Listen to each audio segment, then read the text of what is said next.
Boa noite, tudo bem?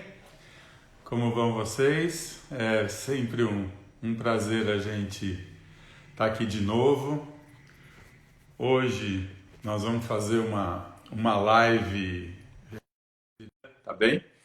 Então, você, eu e a doutora Márcia Pantoja. A Márcia já está entrando. Boa noite, Márcia, tudo bem? Oi, tudo bem? Tudo ótimo. Que bom. Então, eu estava acabando de entrar aqui também, fazendo um pouquinho das nossas apresentações, né?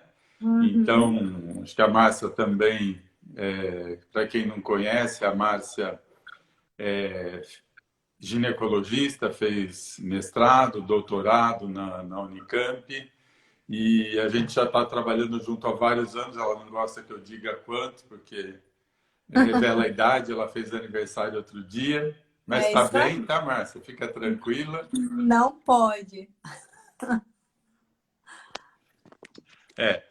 E hoje, um pouquinho da nossa ideia é discutir alguns temas ou assuntos, eu nem diria polêmicos, né? Mas que tem muita dúvida, muita pergunta em internet de vocês, né? E que vale a pena a gente discutir, porque não são, às vezes, temas tão atuais, mas que continua surgindo com muita dúvida, né?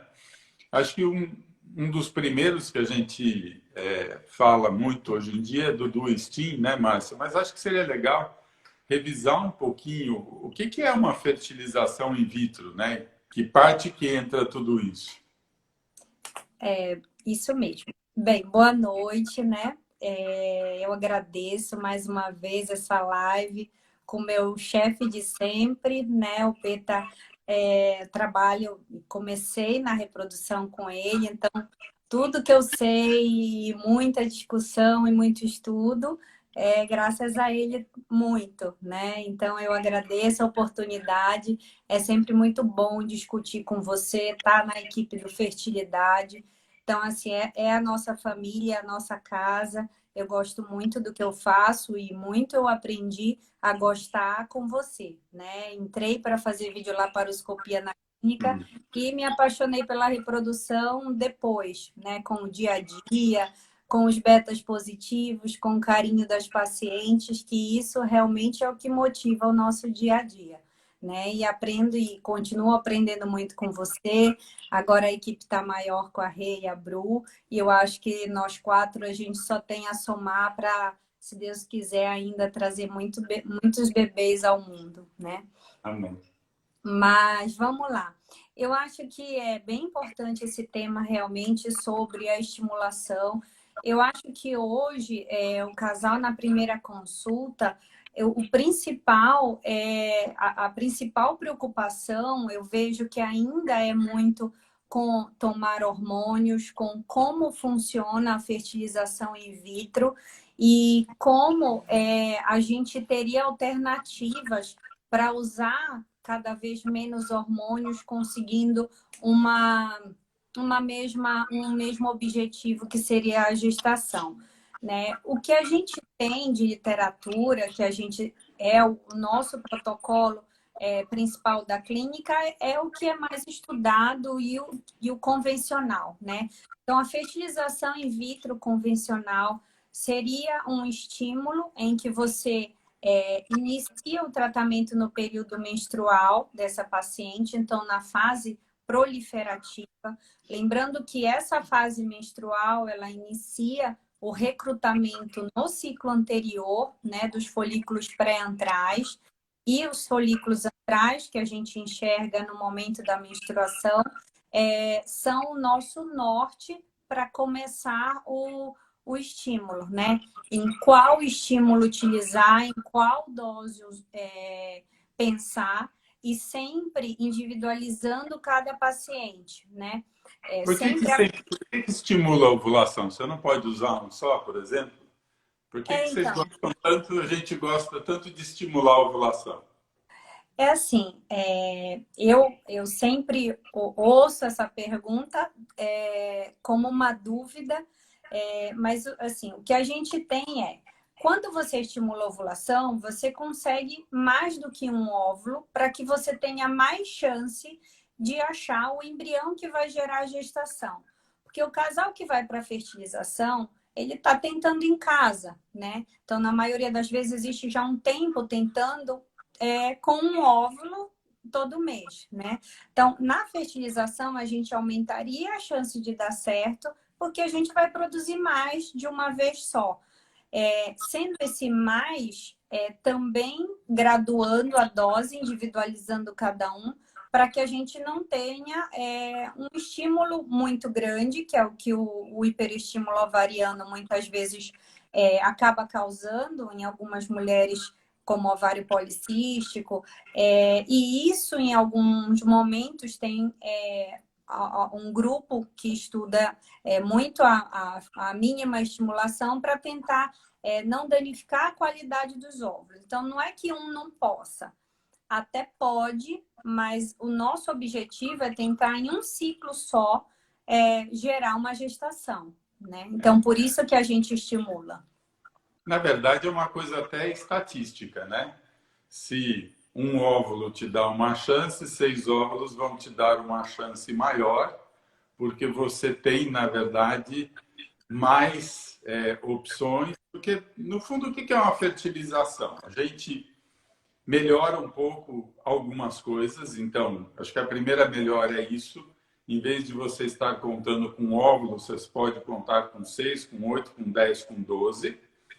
Você facilita alguns momentos, então, em especial o que é o encontro de óvulo e espermatozoide. Acho que o passo seguinte é o passo mais bonito, porque você respeita a natureza, você interpreta o que a natureza está te dizendo. E o que a natureza vai fazer? A natureza vai filtrar.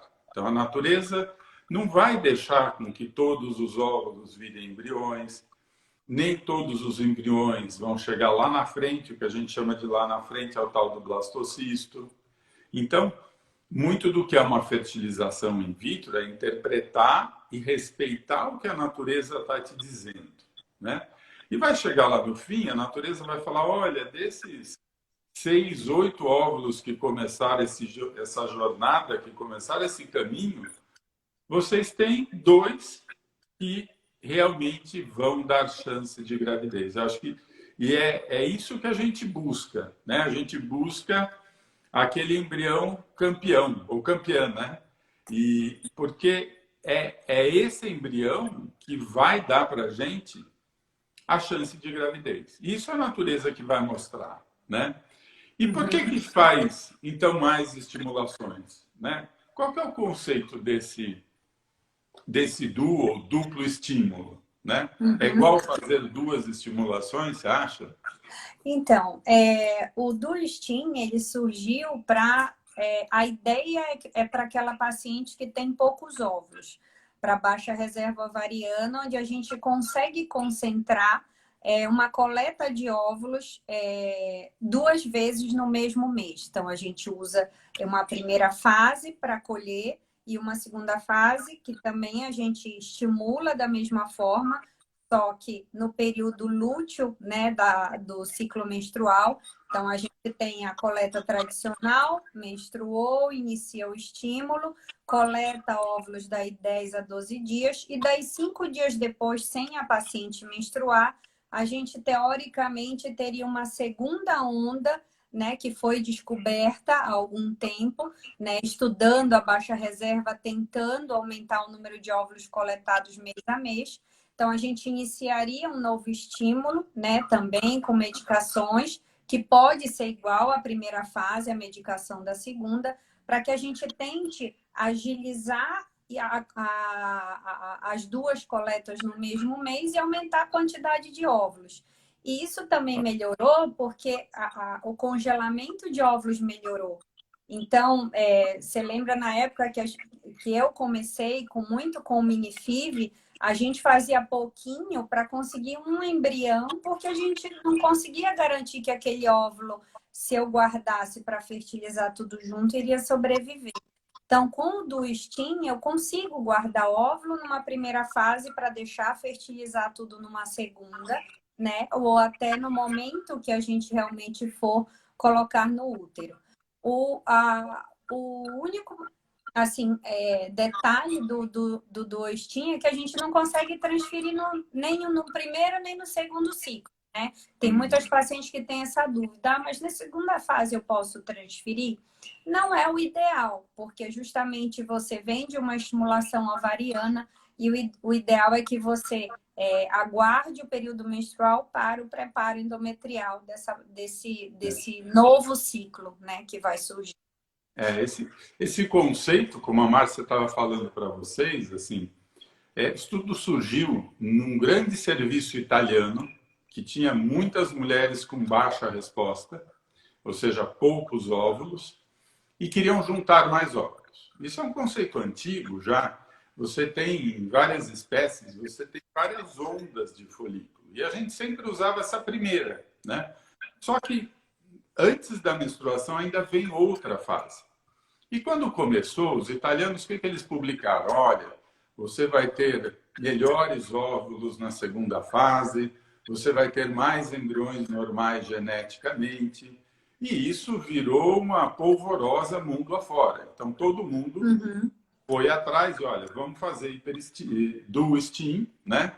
Ou seja, 2 estímulos, porque nós vamos ter melhores óvulos, nós vamos ter melhores embriões, resolveu o nosso problema. E aí começou todo mundo a fazer e surgiram mais relatos, estudos e pesquisas, né? Aonde isso também foi a nossa experiência, que você tem embrião normal no segundo, você tem embrião normal no primeiro, você tem mais óvulos no segundo, mais óvulos no primeiro, ou seja, não é algo que sempre você vai ter melhores óvulos e melhores embriões. Então, o conceito hoje é assim: bom, mas em vez de fazer 2 induções em 60 dias, em 65 dias, você consegue fazer 2 induções em 40 dias, né? É mais ou menos assim: bom, já que nós vamos ter que fazer indução, vamos ter que pegar mais óvulos, vamos mergulhar de cabeça, passa por essa fase o quanto antes. Então, emocionalmente, às vezes isso ajuda, né? Eu falo, olha, eu estou numa fase pegando óvulo, né? Vamos em frente. E depois eu vou formar embrião, depois eu vou me estressar com essa parte, né? Então, o conceito hoje do STIM é para quem precisa de mais óvulos e rápido. Então, quem é? Quem tem poucos precisa de mais. E muito a gente usa para congelamento de óvulo em quem tem câncer. Porque uma mulher que tem câncer, a quimioterapia vai começar dali 40 dias, dali 45 dias. O tempo que a gente tem é muito curto. E vai fazer muita diferença se você consegue fazer 2 estímulos, se você consegue ter o dobro dos óvulos, porque muitas dessas mulheres, na verdade, depois da quimioterapia, elas vão não ter mais óvulos, né? E isso flui, né? A Carla está falando como evoluiu do tempo dela. E as não são tão grandes, né, Carla? Eu vi aqui. Um beijo, Carla. E as crianças não estão tão grandes. Tem uma coisa de família, né, Carla? Só dá gêmeos na família, mas tudo bem. E então evolui. E isso é parte desse processo e é parte do porquê a gente estuda tanto, a gente lê tanto, a gente frequenta tanto congresso, né? Porque sim, e sempre essa busca do que é o melhor para vocês, ela tem que ser incansável, não tem jeito, né? Não dá para dormir com o que se fazia há 5 anos atrás, há 10 anos atrás. É muito tempo, né? E você falou aí da quimio das pacientes oncológicas. E o que é legal também é que muitas vezes elas chegam para a gente, né, com um diagnóstico. Ontem foi feito um diagnóstico e a gente precisa, muitas vezes ela chega na fase lútea e a gente simplesmente começa naquele momento, né, com todos os cuidados para que a gente consiga óvulo nessa fase, e muitas vezes inicia depois a segunda, né? Depois da menstruação, se existe esse tempo hábil. Então, também o inverso, muitas vezes a gente já fez nesses casos mais emergenciais, em que a gente não tem condições de ter um tempo para fazer um preparo, né? Uma coisa que eu acho muito positivo do STEAM é o que você falou sobre agilizar o processo, porque eu vejo que é muito desgastante para elas, principalmente quem faz congelamento seriado, que era o que a gente fazia muito antes, esse desgaste. Vem menstruada, não tá legal, volta. E é isso, em vez de fazer em 40, faz em 60, faz em até mais ciclos, né? E isso fica muito longo, às vezes 5 meses, 6 meses você ainda não fertilizou. Então, principalmente pacientes que moram longe, né? Que às vezes a gente tem ciclos de outros estados, então elas querem agilizar para ter logo uma resposta o mais rápido possível. Então, isso eu acho uma coisa muito positiva, né? E muitas vezes a gente se surpreende com uma resposta melhor na fase lútea, ao contrário do que foi na fase proliferativa. Isso é individual de cada uma. Realmente tem pacientes que a fase lútea não é legal, que a gente acaba cancelando. Então, a gente tem que reforçar que existe uma taxa de suspensão também dessa fase lútea, porque não houve o recrutamento. Na baixa reserva, é muito A cada gente um. nem começa a segunda fase, né? Não é nem Exatamente. suspende no meio, ou seja, se você olha no ultrassom e não está feliz, né? A gente não começa. Então, isso é uma coisa muito importante para a gente lembrar, porque assim, nada disso é escrito em pedra, né? Nos tratamentos, a gente faz um planejamento. Então, é igual um plano de voo, né? A gente está planejando sair de Campinas para Brasília. Se chover lá em Minas Gerais, você pode dar uma volta. Se o tempo estiver bom, você passa no meio, né? É verdade. Na verdade, os tratamentos são assim. E a gente vai discutindo a cada etapa com vocês, porque tá indo bem, tá ótimo. Olha, vamos manter desse jeito, vamos manter nesse ritmo, né? Hoje a gente teve uma punção, né? E eu já tinha, porque ela tem 40, 41 anos, a gente já estava programando de fazer um do STEAM, porque imaginava que precisava muito mais, ela já estava mentalmente preparada para fazer uma outra indução, né? Uhum. E de repente foi super bem e teve muitos óvulos. Então, não vamos fazer isso, né? Estamos Olha, o que é melhor para você? A gente já tem óvulo suficiente para tentar, então eu não preciso desgastar você fazendo um outro estímulo, se o que a gente tem hoje nos o deixa suficiente. animados, né? Nos deixa feliz e esse é o ponto, né? Você estar tranquilo com aquilo que você tem, né? E esse é o planejamento. Às vezes muda porque a gente sempre quer, na verdade, o melhor para vocês, né? Sim. Você falou um pouquinho, né, do tempo, né, Márcia? De quando você De começou quando lá atrás, a gente montou uma clínica de que baixo. era, na verdade, onde se fazia. Aí a ideia, porque estava na moda, já tem tempo isso, né? Que era o minifib, Sim. né? Então, o que era o minifib, Márcia? Então, o Minifiv realmente foi uma surpresa boa, porque foi muito o início de tudo, né? Que o Minifiv estava na moda e a gente tinha várias dúvidas com relação a ele, principalmente quanto à taxa de gravidez. Ele surgiu, na verdade, para baixa reserva também, né? Onde você usava uma mínima estimulação para conseguir em torno de 2 a 3 óvulos. E era muito isso que a gente fazia. A gente utilizava um protocolo com clomifeno via oral, usava injetável no sexto, oitavo, 10º dia, fazia alguns folículos ali, não mais do que 4, e funcionava. E já formava o embrião para programar uma transferência no ciclo seguinte. Porque o benefício de congelar, principalmente, era por causa do uso do clomifeno, que a gente usava muito, né? E que acabava diminuindo o tamanho do endométrio. E assim, a gente teve bons resultados sim com o Mini-FIV, mas muitas pacientes a gente entendia que é isso que você falou, a gente precisava de mais óvulos. Então, ele resolvia muitas vezes para aquela paciente que tinha uma reserva mediana e que não tinha muito mais de 40 anos, né? Então, a gente tinha uma taxa de gravidez em mulheres mais jovens boa.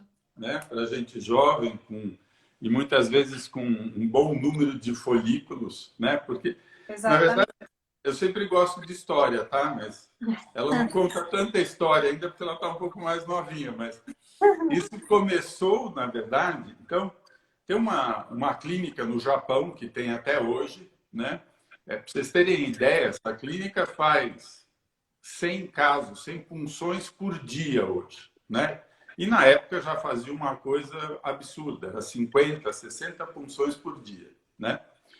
E aí vocês imaginam o tamanho que isso tem que ter se você for fazer sedação em todo mundo, né? O conceito atual, que é o embrião ficar 5 dias no laboratório, né? Então, o que eles faziam? Pouco estímulo, né? Para ter 2, 3 folículos.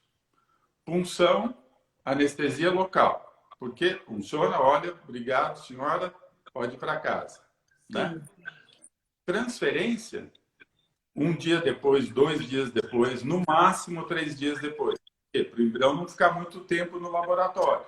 Né? E qual que era o objetivo? Gastar menos. Então, lógico que tudo isso se tornava mais barato, porque você precisava de um laboratório mais básico, você gastava muito pouco em medicamento, né? E para gente que tinha bastante óvulo. Só que isso era numa época em que o congelamento ele era ruim. Então, se essa mulher que teve 3, 4 óvulos teve um embrião ou 2, e você compara com aquela lá que teve 15 e teve um embrião ou 2, a chance era a mesma. Então, realmente, na época, você falava, bom, para que eu vou ter tanto? Porque o conceito era assim, olha, a natureza escolhe um só por mês. Então, para que a gente quer pegar 10? Né? O conceito ele já não era tão correto, porque senão você nunca explicaria por que tem gente que tem gêmeos, trigêmeos, e quem guarda embrião e tem 5 filhos com embriões que foram guardados da primeira vez. Então, se é correto que só um serve, os outros não deveriam servir. Né? Mas, em especial, o que mudou muito foi o congelamento. Então, hoje, a gente, por exemplo, é muito tranquilo em congelar óvulo, congelar embrião. Na verdade, a maioria dos embriões hoje em dia são congelados. A gente congela 85% dos embriões. Por quê? Porque o resultado é melhor. Então, o que aconteceu? Começaram a comparar de uma maneira diferente quem tinha 3 óvulos e quem tinha 12 óvulos. Porque quem tinha 3 óvulos ia ter um embrião, só que aquela mulher que tinha 12 óvulos teria 3 embriões e teria 3 tentativas, e não mais uma. E aí, quando você compara 3 com uma, a chance aqui se tornou muito maior. Né? Então, esse conceito caiu. Esse conceito de ter poucos óvulos, ele hoje em dia ele não existe, exatamente porque a sua taxa acumulada, ou seja, você pode fazer mais transferências, a sua taxa acumulada de gravidez ela se torna muito maior. Né? Ah, mas eu vou usar pouco medicamento. A gente não usa muito medicamento para todo mundo, ou seja, o que se usa de medicamento tem a ver exatamente com quantidade de folículos pequenininhos, os antrais, né? Quanto você deseja ter de óvulo. Né? Ah, mas eu tenho 2 folículos. Eu posso tentar uma indução mais forte para ver se aparece mais? Pode, mas se não funciona, não tem por que você ficar tomando um monte de remédio e de verdade, nem é pelos efeitos colaterais dos remédios, que eles é um tempo muito curto, né? Mas é pelo custo. A gente se preocupa muito, não é só com o que vocês sofrem fisicamente, mas é o que vocês sofrem financeiro, né? A gente sabe que o emocional é o pior, mas tem que pensar no resto, né? Então, o que mudou, o congelamento, sim, Priscila, é a vitrificação, né? O que mudou foi isso. Antigamente, o que a gente fazia era uma coisa que se chamava congelamento lento. Parecia aquelas coisas de professor, né, de químico, tudo, fumaça para todo lado. Demorava de 2 a 4 horas para congelar o embrião, né? Hoje, no laboratório, elas têm 30 segundos para congelar um embrião. Óbvio, não sobrevivia. Então, por isso que não se fazia de uma maneira rotineira esse congelamento, né? E aí esse conceito do minifib foi ficando para trás, foi indo embora, né? Porque, na prática, você precisa de todo jeito de bons laboratórios, né? Se a gente tivesse até um serviço público melhor, você pode até fazer uma coisa, olha, um laboratório mais barato, né, com resultados que obviamente são diferentes, né, para quem tem melhores chances, muito óvulo, para fazer lá uma indução baixa, né? Tá bom, não deu certo, aí você passa para um laboratório secundário, até você chegar no laboratório terciário, né? Só que hoje, por exemplo, é muito comum. Quem eu atendo, né, em geral, não tem abaixo de 35 anos. Né? É muito comum a análise genética dos embriões. Essa análise genética é feita no 5º dia.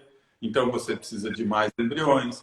Você precisa de um melhor laboratório para esse embrião chegar bem lá no 5º dia. Né? Então, as condições também mudaram bastante, né? E por isso essa onda foi embora de minifib, né? Hoje, A Márcia até fechou um dia a clínica, mudou, ficou todo mundo, né, Márcia? na verdade, eu ia falar isso mesmo. Hoje em dia eu tenho até um pouco de medo de ter um FIV com 2 a 3 óvulos, porque é o que você falou. O conceito mudou tanto e eu até falei para a Raquel que acredito que num futuro muito breve a gente vai ter análise genética, se já não tem para quase que todo mundo que faz fertilização. Então, como você pensa em com 2 a 3 óvulos ter certeza de que você vai ter um blastocisto e ter certeza que esse blastocisto vai ser um blastocisto normal, né? Então, a gente tem muitos cis no caminho que realmente, fazendo o minifib, a gente já não consegue tranquilizar a paciente de que ela está num bom caminho sem guardar um pouco mais de óvulos, né? Que a vitrificação ajudou a gente ir para essa linha, porque a gente sabe que esse óvulo vai sobreviver num bom laboratório a hora que a gente for descongelar para fertilizar, né? Inclusive, eu queria aproveitar que a gente está falando do assunto. Tem uma paciente que colocou no Instagram que ela fez 2 induções com medicação injetável, que você já comentou um pouco disso, e teve um óvulo em cada estimulação, um óvulo guardado.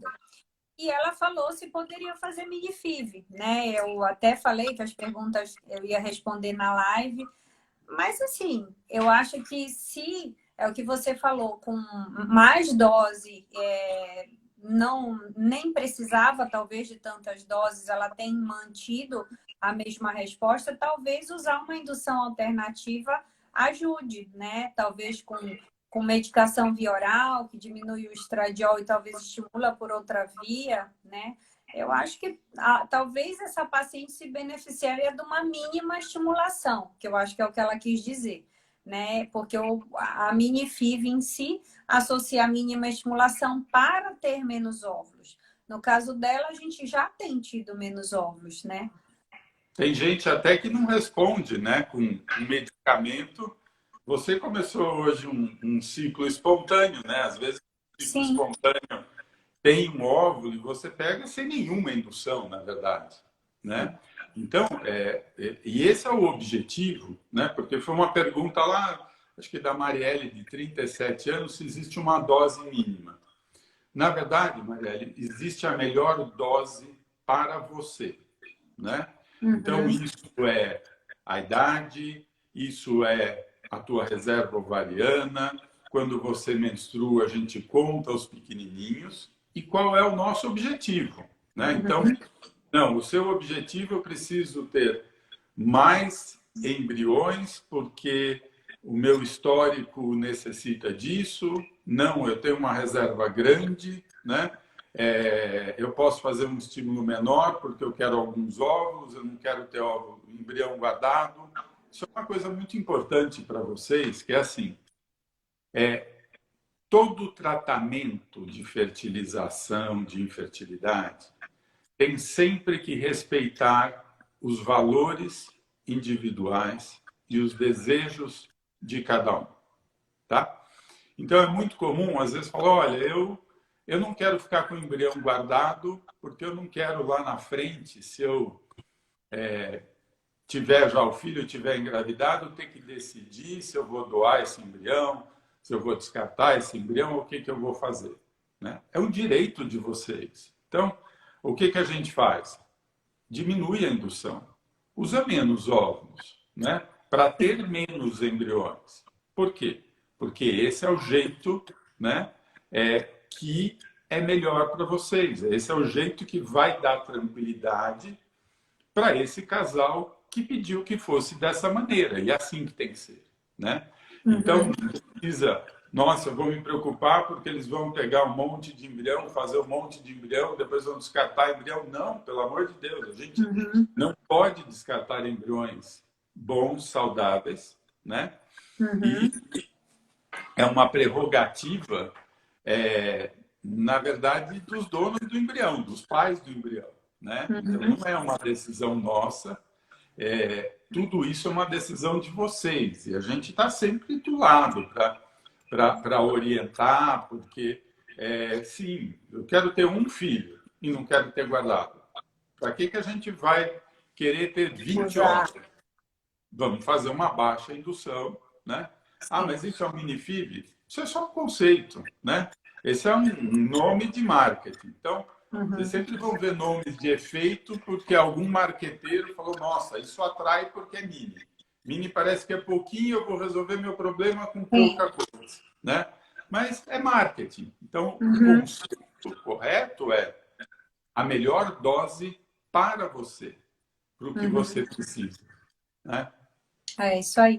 E muito eu aprendi nessa caminhada aí junto com você, Peta, isso, individualizar o casal e essa divisão de óvulos, né, seja o mais tranquilizador para aquela paciente, porque realmente no dia a dia eu tenho visto cada vez mais, pelo menos as minhas pacientes, querendo transferir um para não ter gêmeos, com esse mundo que a gente tem vivido, com muitas incertezas. Então, eu acho que é bem o que você falou. A gente precisa individualizar desde lá da contagem de atrás, porque senão vai fazer sim um estímulo exagerado e vai acabar gerando angústia para esse casal que vai ficar com um monte de embrião lá guardado que não vai mais usar. Um dos medos, né, o que a Lene está perguntando, quais são os efeitos colaterais dos medicamentos, né? Então, Elaine, quer que eu responda? Elaine, a gente, assim, inclusive um dos mitos da fertilização, que muitas pacientes falam para a gente depois, a medicação, ela tem muito relacionado a você. Cada pessoa responde com um efeito colateral ou não, ou passa com uma indução lisa, de acordo com o que você realmente percebe daquele momento. Mas o que é mais comum, o que a gente vê mais no dia a dia, são dor de cabeça, né, a cefaleia. Nos primeiros dias, geralmente a hora que o corpo acostuma ou que realmente você usou uma dose que foi agradável para aquele ovário, você acaba diminuindo essa sensação a partir do segundo, terceiro dia de estímulo. A náusea é um incômodo que a gente também tem um pouco frequente, e a dor nas mamas. Fora isso, não é nada que, por exemplo, tem paciente que acha que precisa não trabalhar durante o período de indução, que precisa de muitos cuidados, não posso ir para academia, não posso tomar nenhum tipo de medicação. Não, não é assim. A fase de estimulação, a gente limita algumas coisas, mas na maioria das vezes ela cursa tranquilo para a maioria das pacientes. A dor no local da aplicação, ela é relatada no início, até que realmente você se habitue, se acostume com a autoaplicação, que também é uma coisa um pouco assustadora para quem nunca teve contato com injetáveis, mas que a gente orienta desde o primeiro momento a fazer essa primeira aplicação com a gente, para que você sinta segura de sair dali com aquela quantidade de remédio, conseguir driblar esse medo aí das agulhas, mas assim, para que tente ser o mais suave possível esse período de 10 a 12 dias, né? Que é o nosso desejo. Uma preocupação de todo mundo é sempre câncer, né? Será que eu vou ter um risco maior? E assim, o tempo de uso de medicamento é um tempo muito curto, é 10 a 12 dias, né? Uhum. E na verdade, o que é o medicamento? O medicamento é FSH. FSH é um hormônio produzido pela mulher que estimula o ovário. Chama hormônio folículo estimulante. Ele estimula o folículo. Uhum. A mulher produz, a gente só aumenta a dose para aumentar o número de folículos. Imagina que o dia que essa mulher entrar na menopausa, esse FSH vai estar 10 vezes maior durante vários anos, né? Então, não existe essa preocupação. Ao contrário, a gente usa, vocês acabaram de ouvir a gente discutindo, a gente usa para quem tem câncer. Então, para mulheres que estão com câncer de mama, por exemplo, né? Nós usamos os indutores, nós usamos junto com alguns medicamentos que vão proteger, né? Então, não é essa a preocupação de verdade. A preocupação é que judia, lógico, muito disso é estresse, né? Então, para quem tem muita enxaqueca ou já teve, você pode fazer prevenção? Pode, com alguns medicamentos, pode fazer prevenção com acupuntura, por exemplo, que eu gosto bastante, né? Teve uma pergunta exatamente do FSH, que o FSH dela está em 19, né? E vamos aí discutir um pouquinho, Márcia, de como, do que se tem, por exemplo, o que é a baixa resposta, o que é a baixa reserva, né? O que quer dizer esse FSH de 19? O desejável, né, para uma mulher que queira engravidar é que o FSH ele esteja abaixo de 10. Então, quando a gente não tinha outro exame para avaliar a reserva ovariana, a gente se baseava realmente na ginecologia geral e na primeira consulta pela dosagem do FSH, fiel se ela acontece até o terceiro dia de menstruação. Então, se esse FSH está abaixo de 10, ele nos tranquiliza que essa mulher realmente está longe ainda da menopausa. Quando a gente tem um FSH de 19, isso me fala o quê? Que a hipófise está produzindo muito hormônio para o ovário conseguir funcionar. Então, significa que esse ovário está mais resistente do que o habitual, porque um pouquinho já é o suficiente para fazer ovular. Se eu estou precisando de um montão, é porque esse ovário está mais preguiçoso e está mais resistente. Então, essa mulher já é provavelmente um caso de baixa reserva e de talvez uma falência ovariana em breve, né? Então, se ela Está uma briga lá, né, com o cérebro e o ovário. Sim. O cérebro tentando estimular, o ovário não responde, e por isso que se o FSH está alto, não adianta a gente dar um caminhão de FSH, porque o ovário não vai responder. Na verdade, o próprio organismo da pessoa já está fazendo isso, né? Por isso que preocupa um pouco o FSH mais alto, porque às vezes a resposta ela não acontece, né? Tá. E é importante falar também, Peter, que eu acho que você vê isso no dia a dia, quando a gente tem aqueles FSHs que você recebe na tua primeira consulta, que um é 19, mas ela dosou outro recentemente é 8, e aí ela repetiu, deu 12. Então, ela vem justamente com esse ponto de interrogação. Eu estou entrando na menopausa, eu ainda posso engravidar, principalmente se a gente tem aquela idade limítrofe ali, 38, 40 anos, que é uma fase em que você pode ter alguma oscilação, né? Mas eu queria saber a tua opinião nesse caso, porque foi uma pergunta também de uma paciente que mandou no Instagram. Na verdade, são fases intermediárias, né? Às vezes eu falo que o ovário começa a dar umas fraquejadas, o cérebro estimula mais, aí às vezes ele retoma um pouco, o FSH fica normal, mas no mínimo isso quer dizer que não dá para perder tempo. Às vezes até já é tarde, né? E não dá para perder tempo. Por quê? Porque a reserva está baixa. O ovário já está mancando ali para ir em frente, né? E isso sempre é uma preocupação e que angustia e todo mundo fica buscando as coisas. Tá, eu tenho uma baixa reserva, como é que eu vou fazer meu ovário responder melhor?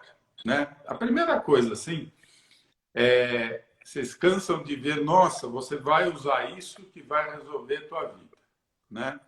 Cuidado, gente, não dá para acreditar em tudo. Você imagina que só uma pessoa no mundo inteiro, o mundo inteiro estuda isso, descobriu que você vai comer uma planta do sul do Pará e que vai resolver. Falei Pará porque ela é paraense. A minha terra, hein? Tem que defender. Pode então, comer na verdade, a planta, viu, gente? Esse é um problema, por exemplo, o tempo inteiro de pergunta também com alimentação. Alimentação ajuda em tudo, lógico que sim. Né? Eu adoro ter a nutricionista junto, melhorar a dieta. Perfeito. O que o ovário já está é muito complicado. Então, vocês veem que cada 6 meses tem uma moda, né? Maca peruana, inhame, Cialis. Agora é dieta não inflamatória. Adoro dieta não inflamatória. É especialmente religiosa, né? Só que você não tem avaliações científicas reais, né? Porque a gente tem que se basear nisso. Não adianta falar, olha, eu tratei 2 que resolveu e engravidaram. Né? É a mesma coisa. A gente tem um monte de gente que fumou a vida inteira, não teve câncer. Sim. O cara bebeu a vida inteira, não teve uma cirrose, mas isso não é a média. Né? Sim. E isso vai congresso internacional, vem congresso internacional, tudo que se tem de estudo não mostra uma diferença significativa. Então, por isso que o do Stim juntar óvulo meio que muda isso, porque você tem um número maior de óvulos. O que a gente tem de dúvida hoje? Né? Derivados de hormônio masculino, derivados androgênicos, derivado de testosterona. Então, aparentemente, essa é a única dúvida científica que a gente tem hoje de que isso pode melhorar essa reserva ovariana. Né? Ou sensibilizar mais esse ovário para que ele responda. Tem mais coisa? Tem. Então, um japonês que fez muito sucesso aí há 2 anos, foi para todo o congresso, veio até para o Brasil, que é o rejuvenescimento ovariano. O que ele fazia? Tirava o ovário da pessoa, cortava o ovário num monte de pedacinho, deixava no meio de cultura, né? E colocava de volta. E relatou algumas gravidezes de 15 casos. Olha, dá para falar que isso serve para todo mundo? Né?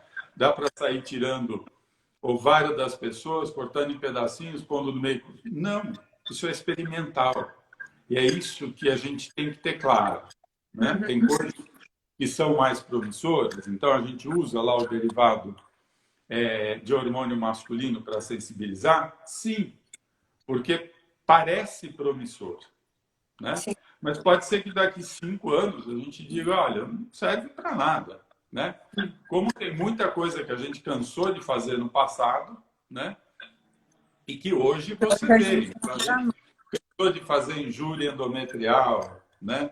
Fazia e uma série de coisas que a gente pode ficar discorrendo. Então, é um problema, porque é uma área que, assim, O desespero que vocês têm de engravidar é o nosso desespero de encontrar algo que faça todo mundo engravidar, né?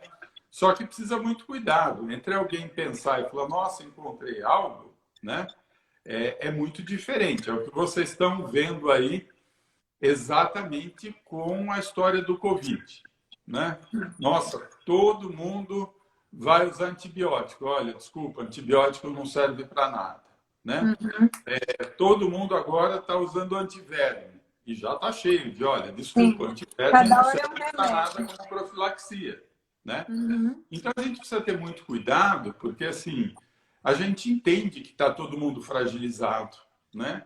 A gente entende que se, olha, falou alguma coisa, eu vou lá correndo e faço. Eu lembro que eu era pequeno, minha mãe me fazia aí no sítio onde ela dava aula, Lá para vem história. buscar casca de ipê roxo, que era para reumatismo. E cada vez que eu escuto uma coisa dessa, eu lembro da história do ipê roxo, né?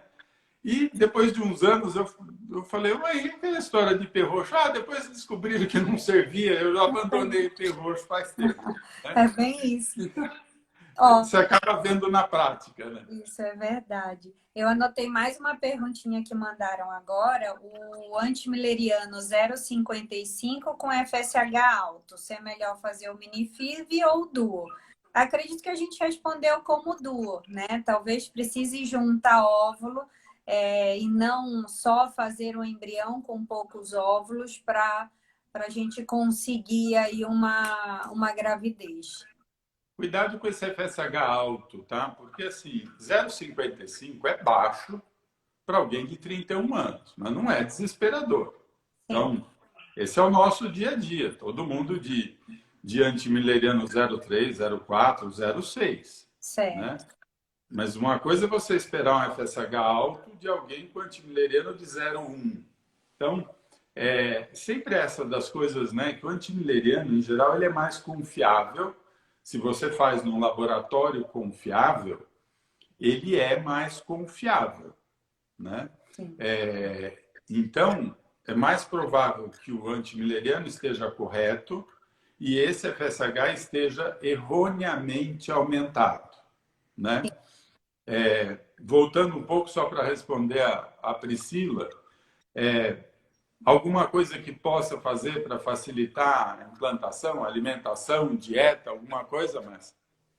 Olha, eu acho que assim, para facilitar a implantação, eu diria para você, Priscila, você precisa de um bom embrião e de um bom endométrio, né? Essa interação que vai realmente dar o resultado e é o que a gente tem de científico hoje.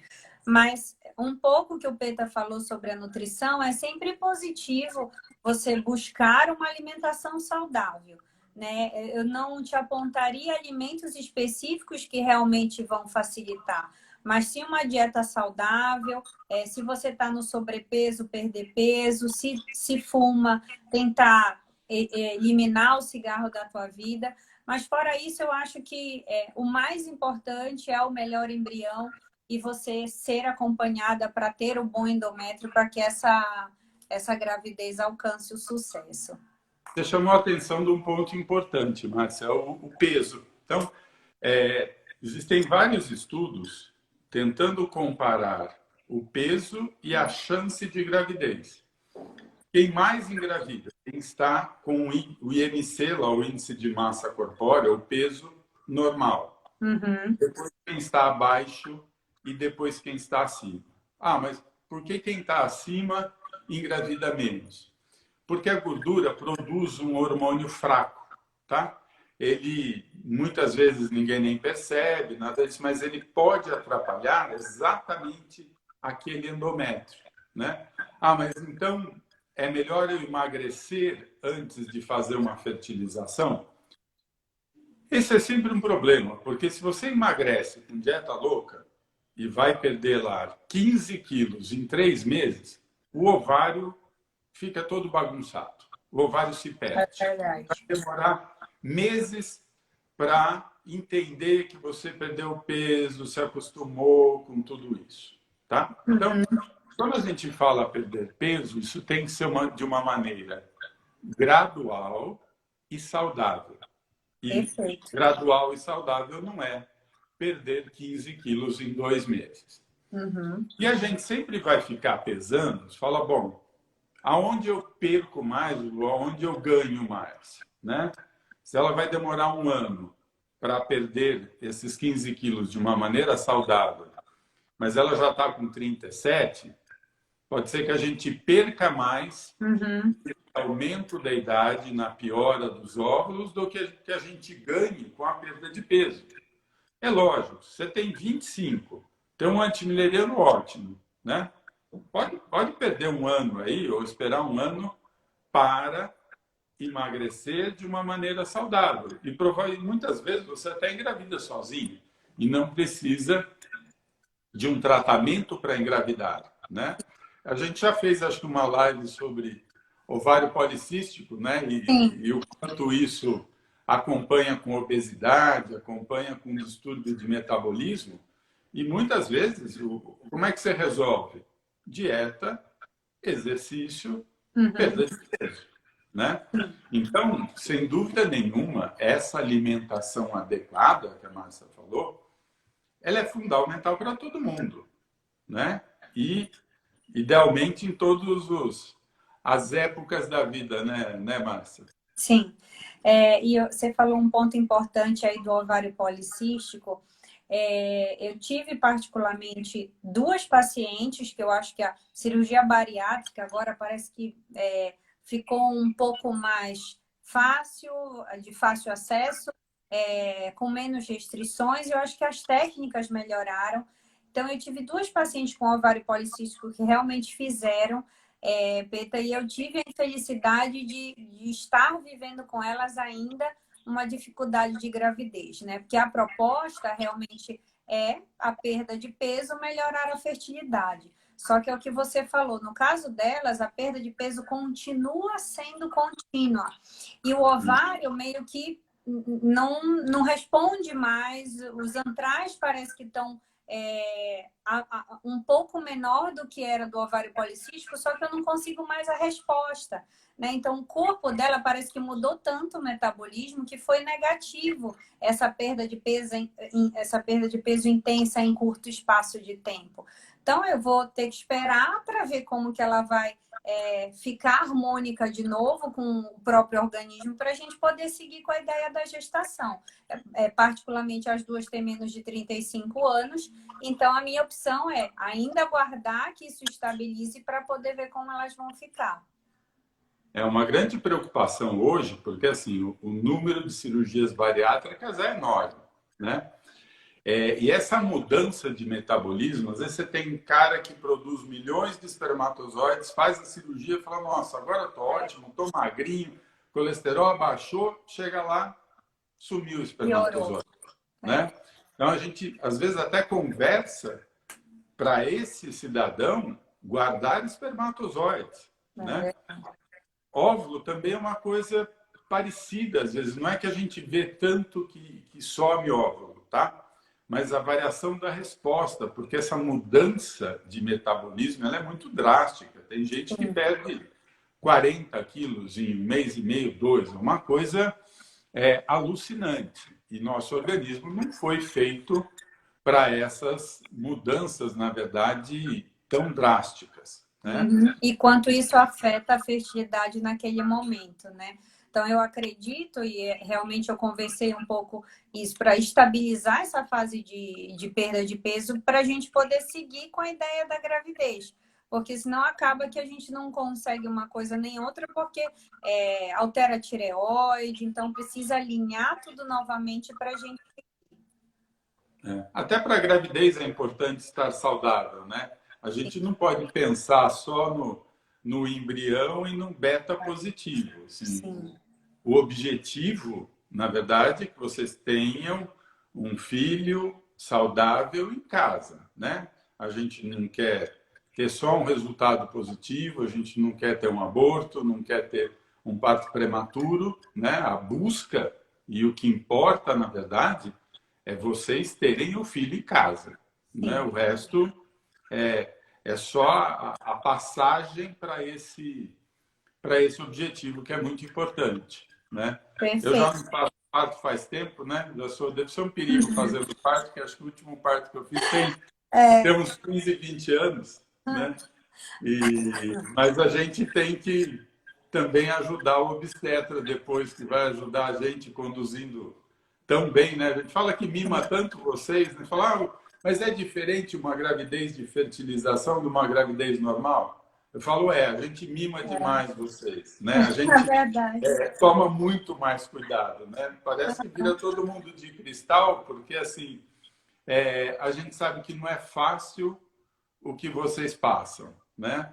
A gente sabe que não é uma coisa boba. Às vezes a gente brinca, eu falo para aliviar um pouco a tensão, né?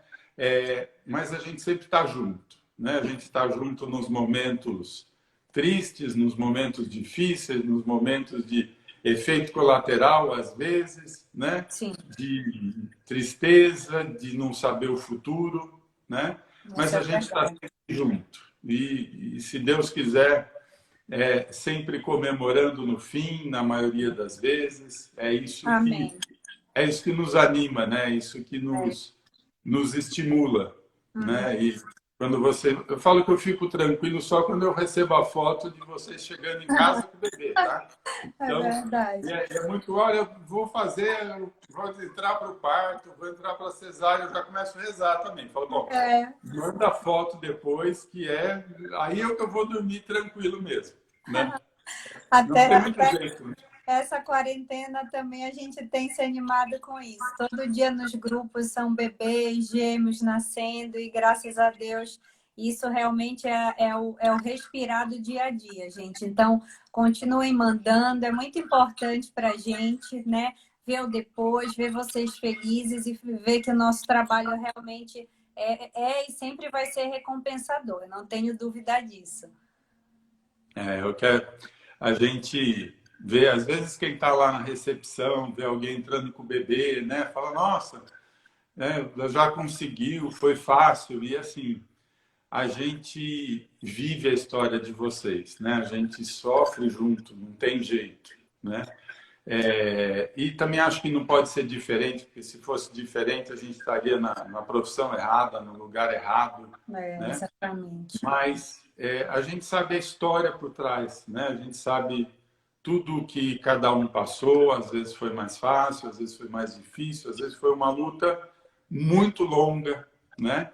E por isso é tão importante para a gente quando vocês levam os bebês, né? Quando vocês dão notícia, né? Nunca atrapalha, nunca incomoda. A gente adora ter as notícias, Sim. Né? Então eu acho que isso é o que move a gente, é o que leva a gente adiante, é o que dá força, né? Para a hora que às vezes vocês estão baquejando um pouquinho, a gente poder dar força, né? E estar junto, entendeu? Então eu acho que isso é fundamental para tudo, tá? Perfeito. Já o Instagram vai derrubar a gente, falta 1 minuto, né? Fiquem à vontade, tem muita pergunta, a gente sempre deixa a coisa para trás, então pode mandar para a clínica, pode mandar para o site Fertilidade e Vida, pode mandar para o WhatsApp Fertilidade e Vida, manda para a Márcia, manda para mim as perguntas, nós vamos ficar muito felizes em responder, né? E eu queria agradecer mais uma vez a audiência, por vocês estarem conosco. Eu sei que é hora do jantar, a gente está sempre feliz, né?